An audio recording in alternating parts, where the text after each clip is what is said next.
उत्तर कन्नड जिल्ह्यात शुक्रवाराक पडील पावसान खूप इतले नुकसान झाले। जिल्ह्या भितर शुक्रवार दिवस एक घर संपूर्ण कोसळून पडले आणि 17 घराच्या वंटीक शीर येयलान ती कोसळून पडचे कंडिशनात आसात। शुक्रवार सकाळी ते शनिवार सकाळीपर्यंत जोयडा तालुक्यात एक घर संपूर्ण पडले, तसेच कुमटात एक घर, अंकोला 3, भटकळ, हळियाळ, कारवार, होन्नावरात एक आणि कुमटात 2, मुंडगोड 4, शिर्शीत 2, यल्लापुरात एक घर कोसळचेकडे पावलात। उत्तर कन्नड जिल्ह्यात हुंवार येयल्यान जिल्ह्याच्या 7 कडेन सांत्वन केंद्र ओपन केलात, तसेच 73 कुटुंबाक आश्रय दिलात।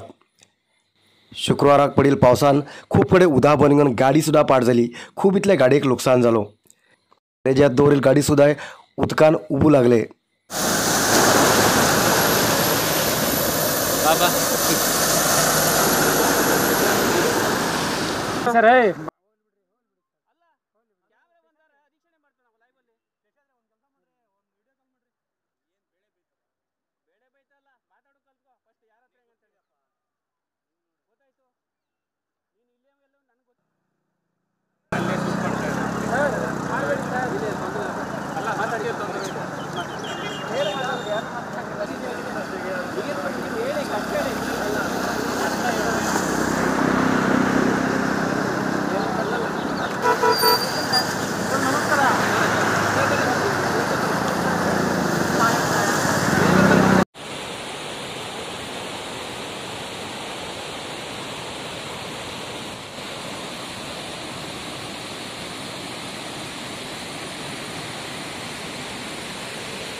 कारवार न्यूज़ा खातीर सबस्क्राईब करा आणि डेली न्यूज़ा खातीर बेल आयकॉन प्रेस करा।